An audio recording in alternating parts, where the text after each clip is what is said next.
हमारे YouTube channel अंकित उलूपुरा में आपका स्वागत है। कल की डेट में मैंने आपको 1 से लेकर 20 तक क्वेश्चन बताया था, जो कि IT second year electrician trade के लिए काफ़ी इंपॉर्टेंट क्वेश्चन है। और जितने भी क्वेश्चन यहाँ पर लिया गया है, सभी क्वेश्चन आपका नेमी क्वेश्चन बैंक से लिया गया है, जो कि परीक्षा के लिए काफ़ी इंपॉर्टेंट है।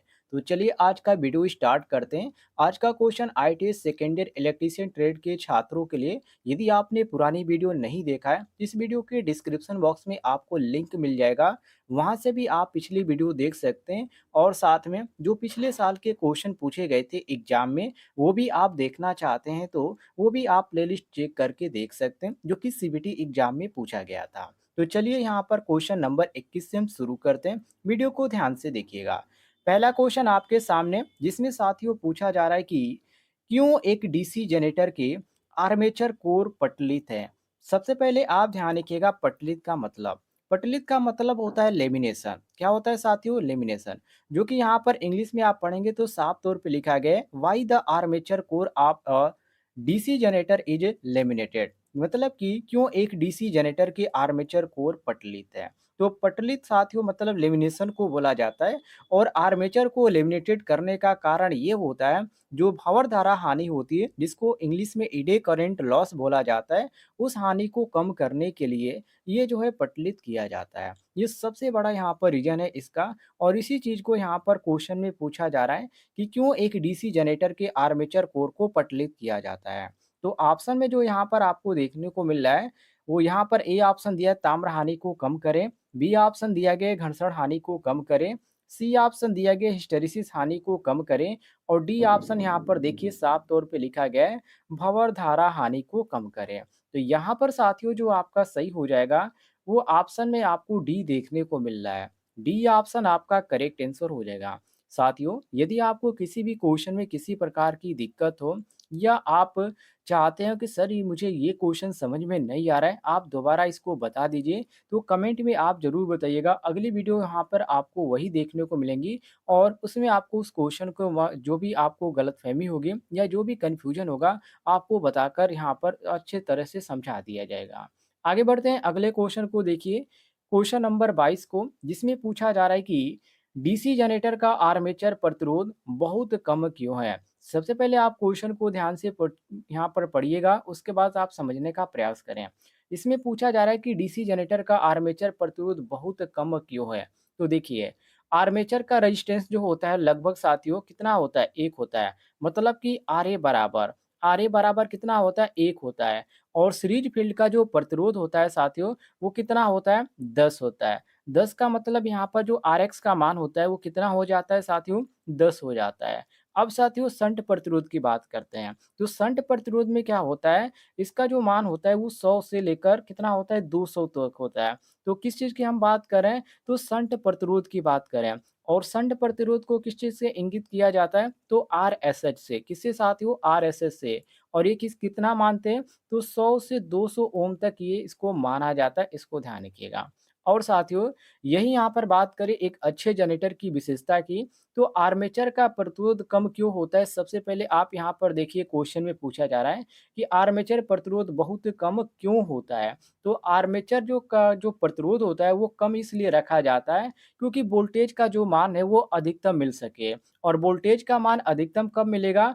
जब यहाँ पर एक सूत्र होता है, जब इसका ईजी बराबर, ध्यान रखिएगा, जब ईजी बराबर वी आई ए प्लस आपका आई ए आर ए, जिसमें जो यहाँ पर आई ए आर ए जो होता है साथियों, ये आपका जो होगा कम होगा, उस समय आपको देखने को मिलेगा वोल्टेज ड्रॉप। और तभी तो वोल्टेज का अधिकतम मान मिलेगा, मतलब कि आर्मेचर वोल्टेज ड्रॉप होगा, तो इसी कारण से आर्मेचर का जो प्रतिरोध होगा वो कम से कम आपको मिलेगा।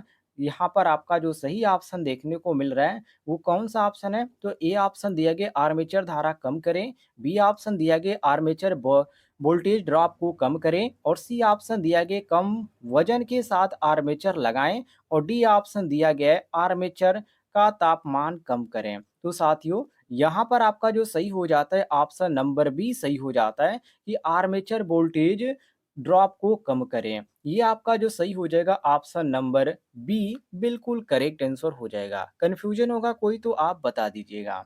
आगे बढ़ते हैं, अगले क्वेश्चन को देखिए। अगला क्वेश्चन आपके सामने क्वेश्चन नंबर 23, जिसमें पूछा जा रहा है कि डीसी जनरेटर को घड़ी की दिशा में ही क्यों चलाना चाहिए? वेरी वेरी इंपॉर्टेंट क्वेश्चन है। साथियों देखिए, इसमें होता है अवशिष्ट चुंबकत्व और एक आपका होता है साथियों अवशिष्ट चुंबकत्व, ठीक है? और अवशिष्ट चुंबकत्व का तो नाम सभी लोग सुने होंगे, मतलब कि जनरेटर को बंद करने के बाद में जो उसकी फील्ड वाइंडिंग होती है उसमें अवशिष्ट चुंबकत्व जो होता है वो आपका रह जाता है। ये बहुत ही कुछ जो रहते हैं शेष रह जाता है और ये इसका जो माना जाता है ये मुख्य फ्लक्स से जो आपका होता है 10% जो होता है ये आपका इतना माना जाता है।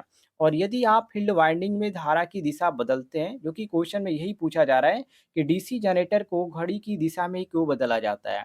तो यदि आप फील्ड वाइंडिंग में धारा की दिशा बदलते हैं, तभी आपका अवशिष्ट चुंबकत्व समाप्त हो सकता है, या आप घूर्णन की दिशा को भी बदलते हैं, तब भी आपका अवशिष्ट चुंबकत्व समाप्त हो सकता है। या एक और भी आपका प्रक्रिया है कि जनरेटर को आप लंबे समय तक काम में यदि नहीं लेते हैं, तो भी आपका अवशिष्ट चुंबकत्व समाप्त हो जाएगा। तो कहने का मतलब ये है साथियों कि जो अवशिष्ट चुंबकत्व है, सबका खेल यही है कि जो अवशिष्ट चुंबकत्व है, ये जो है यहाँ पर समाप्त होता है और इसी कारण जो आपका होता है साथियों ये देखने को मिल जाता है। तो अवशिष्ट चुंबकत्व क्या करता है? अवशिष्ट चुंबकत्व जो है इसकी रक्षा करता है। तो ये आपका जो सही हो जाता है ऑप्शन नंबर डी कि डीसी जनरेटर को घड़ी की दिशा में क्यों चलाना चाहिए? तो अवशिष्ट चुंबकत्व की रक्षा करें। तो ये आपका सही हो जाता है बी ऑप्शन। और एक और यहाँ पर इसकी प्रक्रिया होती है साथियों, जब आपका अवशिष्ट चुंबकत्व समाप्त हो जाता है तो अब इसको वापस लाने की बात करें, तो वापस जो है अवशिष्ट चुंबकत्व डालने के लिए जो होता है एक इसको बोला जाता है फ्लूसिंग फ्लूसिंग क्रिया बोला जाता है, वो अपनाया जाता है। और जो फ्लूसिंग क्रिया होता है साथियों, इसका मतलब होता है कि उसकी फील्ड जो वाइंडिंग होती है उसको किसी डीसी बैटरी के साथ लंबे समय तक जोड़कर इसको जो चुंबकीय चुंबकत्व होता है उसका मान स्थापित करना होता है। मतलब कि अवशिष्ट चुंबकत्व की निर्धारण जो होती है, निर्धारण यानी कि उसकी रक्षा के लिए जनरेटर को क्लॉकवाइज़ चलाना चाहिए। जो कि इसमें यही पूछा जा रहा है कि डीसी जनरेटर को घड़ी की दिशा में मतलब कि क्लॉकवाइज़ ही क्यों चलाना चाहिए? तो इसी कारण चलाया जाता है कि अवशिष्ट चुंबकत्व की जो निर्धारण यानी कि उसकी रक्षा करने के लिए जो जनरेटर को क्लॉकवाइज़ चलाना चाहिए। तो ऑप्शन में आपका जो सही हो जाता है वो ऑप्शन नंबर बी दिया गया है, बिल्कुल करेक्ट आंसर मिला लीजिएगा। आगे बढ़ते हैं अगले क्वेश्चन को देखिए, क्वेश्चन नंबर 24 को। साथियों ये जो जानकारी मैं आपको दे रहा हूँ, ये मोबाइल के द्वारा मैं पढ़ा रहा हूँ, इसलिए यहाँ पे स्क्रीन पे थोड़ी-सी लिखने में दिक्कत होती है, आप समझ सकते हैं। थोड़ा-सा यहाँ पर बड़ा स्क्रीन होता तो अच्छे से मैं आपको समझा पाता, बिल्कुल यहाँ पर चित्र बनाकर। चलिए क्वेश्चन नंबर 24 को देखते हैं, जिसमें पूछा जा रहा है कि बड़े डीसी जनरेटर में घुमावदार क्षतिपूर्ति क्यों प्रदान की जाती है या क्यों प्रदान की जाती है? वेरी वेरी इंपॉर्टेंट क्वेश्चन है। देखिए साथियों कंपनसेटिंग वाइंडिंग की बात कर रहे हैं, तो कंपनसेटिंग वाइंडिंग को दोस्तों प्रतिकारी कुंडलन के नाम से भी जानते हैं। ये तो आपका कन्फर्म हो गया। अब देखिए, ये जो आपका होता है आर्मेचर रिएक्शन और आर्मेचर रिएक्शन के चुंबकन प्रभाव को समाप्त करने के लिए ये बनाई जाती है। तो हम कह सकते हैं कि आर्मेचर प्रतिक्रिया के बेअसर करने के लिए ये आपका होता है। और यहाँ पर आपका कौन-सा ऑप्शन दिया गया, अधिक लोड क कनेक्ट करें, ए ऑप्शन दिया गया है कम्यूटेशन प्रभाव को कम करें, बी ऑप्शन दिया गया है। तो ये आपका साथियों यहाँ पर बी ऑप्शन भी गलत हो जाएगा। ऑप्शन नंबर यहाँ पर दिया गया सी। देखिए यहाँ पर सी दिया गया है कि आर्मेचर प्रतिक्रिया को प्रभाव को बेअसर करें। ये आपका जो सही हो जाएगा साथियों, ऑप्शन नंबर सी बिल्कुल करेक्ट आंसर हो जाएगा, ध्यान रखिएगा। ये आपका सी ऑप्शन बिल्कुल करेक्ट आंसर हो जाएगा क्वेश्चन के अनुसार। कोई कन्फ्यूजन होगा तो पूछ लीजिएगा। आगे देखते हैं अगले क्वेश्चन को, क्वेश्चन नंबर 25 को देखिए। इसमें पूछा जा रहा है कि डीसी जनरेटर के वोल्टेज का निर्माण करने में विफल होने का क्या कारण है? वेरी वेरी इंपॉर्टेंट क्वेश्चन है। साथियों डीसी जनरेटर में वोल्टेज निर्माण होने के कारण सबसे पहले आप ध्यान रखिएगा, पहला इसका जो होता है वो आपको पहला ये देखने को मिलता है कि डीसी जनरेटर की जो चाल होती है वो क्रांतिक चाल से नीचे हो तो वोल्टेज आपका नहीं बनेगा। पहला आप इसको ध्यान रखिएगा, कब? जब डीसी जनरेटर की चाल क्रांतिक चाल से नीचे हो तो वोल्टेज नहीं बनेगा। दूसरी बात, डीसी जनरेटर की जो फील्ड वाइंडिंग है उसका प्रतिरोध यदि क्रांतिक प्रतिरोध से ज़्यादा हो तब भी वोल्टेज आपका पैदा नहीं होगा। तो ये आपकी 2 हो गई। अब एक और यहाँ पर चीज़ ध्यान रखिएगा। तीसरा जो इसमें आपको देखने को मिलता है, यदि फील्ड वाइंडिंग में फ्लक्स का मान 0 हो तो भी वोल्टेज आपका पैदा नहीं होगा। तो इस तरह इसकी 3 प्रक्रियाएँ देखने को मिल जाती है। अब यहाँ पर देखते हैं ऑप्शन में हमारा कौन-सा ऑप्शन मैच कर रहा है। तो ए ऑप्शन यहाँ पर दिया गया है कि ढीले ब्रश संयोजन, बी ऑप्शन दिया गया आर्मेचर प्रतिरोध अधिक है और सी ऑप्शन दिया गया कि फील्ड प्रतिरोध क्रांतिक प्रतिरोध से ऊपर है और डी ऑप्शन दिया गया कि प्राइम मूवर रेटेड गति से ऊपर है। तो इसमें हमारा कौन-सा मैच कर रहा है? तो ऑप्शन नंबर सी मैच कर रहा है। कौन-सा ऑप्शन? C option. तो सी ऑप्शन साथियों हमारा क्वेश्चन के अनुसार बिल्कुल करेक्ट आंसर हो जाएगा, कोई भी कन्फ्यूजन नहीं होना चाहिए। आगे बढ़ते हैं अगले क्वेश्चन को देखिए, क्वेश्चन नंबर 26 को, जिसमें साथियों क्वेश्चन नंबर 26 में पूछा जा रहा है कि जनरेटर का नाम क्या है यदि इसका क्षेत्र आर्मेचर के समानांतर जुड़ा हुआ है? वेरी वेरी इंपॉर्टेंट क्वेश्चन है। साथियों देखिए, इसमें आपका हो जाता है श्रेणी हो जाता है क्योंकि आप सभी को मालूम है कि शंट जनरेटर कहाँ जो होता है उसको शंट जनरेटर बोला जाता है और शंट जनरेटर की विशेषता यही होती है कि ये नो लोड से लेकर फुल लोड तक अपने टर्मिनल वोल्टेज को स्थिर रखता है। मतलब कि इसका उपयोग बैटरी चार्जिंग विद्युत रंजन के अंदर कम से कम यहाँ पर लिया जाता है काम में। और यहाँ पर जो आपका सही हो जाता है ऑप्शन नंबर ए बिल्कुल करेक्ट आंसर हो जाता है शंट जनरेटर। क्वेश्चन ये आप देखकर समझ सकते हैं जनरेटर का नाम क्या है यदि इसका क्षेत्र आर्मेचर के समानांतर में जुड़ा हुआ है। तो समानांतर का मतलब ये आपका शंट ही होगा जो कि यहाँ पर समानांतर में जुड़ा होता है। और ये इसकी बात करें काम लेने की तो इसका जो उपयोग होता है ज़्यादातर बैटरी चार्जिंग विद्युत रंजन के अंदर इसको काम में लिया जाता है। ऑप्शन नंबर ए आपका करेक्ट आंसर हो जाएगा। आगे बढ़ते हैं अगले क्वेश्चन को देखिए साथियों, क्वेश्चन नंबर 27 को, जिसमें पूछा जा रहा है कि डीसी जनरेटर में पोल शू का उद्देश्य क्या है? वेरी वेरी इंपॉर्टेंट क्वेश्चन है साथियों। देखिए, पोल शू का काम क्या होता है? वाइंडिंग को मजबूती प्रदान करना। क्या करना साथियों? वाइंडिंग को मजबूती प्रदान करना और वाइंडिंग स्थिर ध्रुवता का फ्लक्स बनाएगा। ये भी आपका सही हो जाता है। अब यहाँ पर ऑप्शन में देखिए हमारा कौन सा ऑप्शन मैच कर रहा है। जैसे कि ए ऑप्शन दिया गया कि एयर गैप को कम करें, बी ऑप्शन दिया गया कि क्षेत्र की ताकत बढ़ाएं और सी ऑप्शन दिया गया चुंबकीय हानियों को कम करें और डी ऑप्शन दिया गया है कि एयर गैप को समान रूप से फ्लक्स फैलाएं। तो साथियों यहाँ पर आपका जो सही हो जाएगा ऑप्शन नंबर डी सही हो जाएगा, एयर गैप के समान रूप से फ्लक्स को फैलाए, जो कि मैंने आपको बताया था कि वाइंडिंग का स्थिर ध्रुवता और फ्लक्स बनाएगा। तो उसी चीज को यहाँ पर दिया गया ऑप्शन नंबर डी में। डी ऑप्शन आपका बिल्कुल करेक्ट है।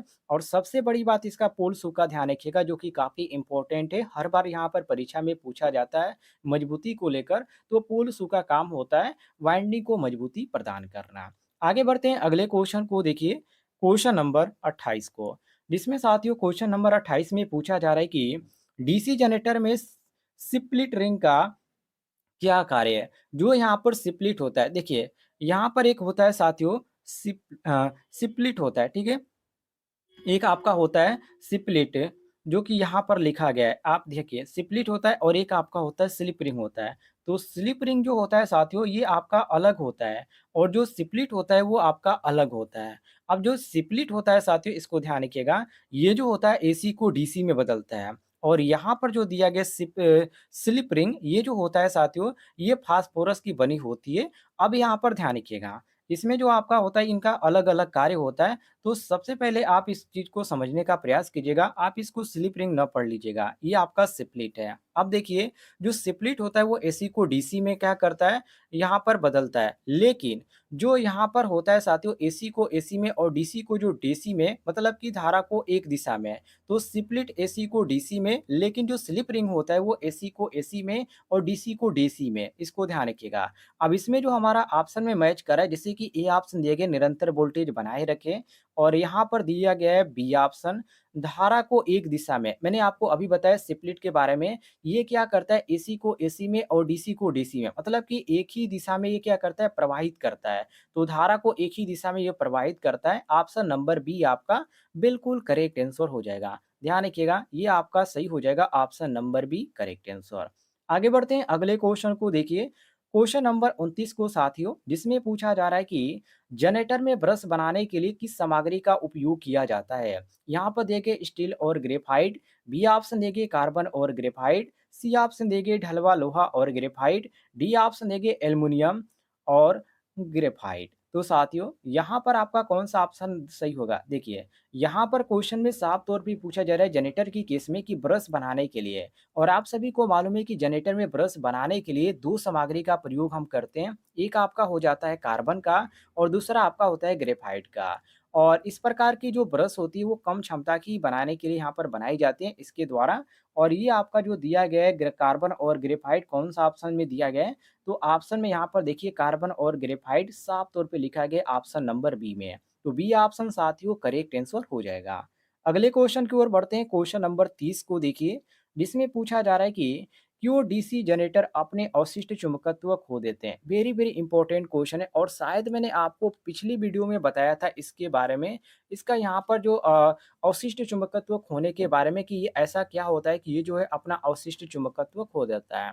जो कि मैंने आपको इसके बारे में बताया था विधिवत जानकारी। यदि आप फील्ड वाइंडिंग में धारा की दिशा बदलते हैं, तभी उसका अवशिष्ट चुंबकत्व समाप्त हो जाएगा, या आप ध्रुवण की जो दिशा है उसको भी आप बदलते हैं, तभी आपका अवशिष्ट चुंबकत्व समाप्त हो जाएगा, या जनरेटर को लंबे समय तक आप काम में नहीं लेते हैं, तो भी अवशिष्ट चुंबकत्व समाप्त हो जाएगा। तो इसको यहाँ पर कई कारण होता है इसका यहाँ पर अवशिष्ट चुंबकत्व खो देने का, तो इसको आप ध्यान रखिएगा। बाकी यदि हम क्वेश्चन के अनुसार चलें कि क्यों डीसी जनरेटर को अपने अवशिष्ट चुंबकत्व खो देता है, तो इसका यहाँ पर खोने का कई रीज़न होता है और इसमें मैंने आपको बताया और इसमें हमारा कौन-सा मैच कर रहा है। तो यहाँ पर देखिए रोटेशन की दिशा अक्सर बदलती रहती है, इसके कारण भी क्या करता है ये अवशिष्ट चुंबकत्व खो देता है, ये भी आप ध्यान रखिएगा। ये तो साथियों यहाँ पर मैंने आपको 10 क्वेश्चन कवर किया। वैसे आप मैराथन क्लास चाहते हैं तो कमेंट में ज़रूर बताइएगा। इस पर एक बड़ी क्लास लेकर आएँगे जिसमें 1 या 2 घंटे की क्लास होगी।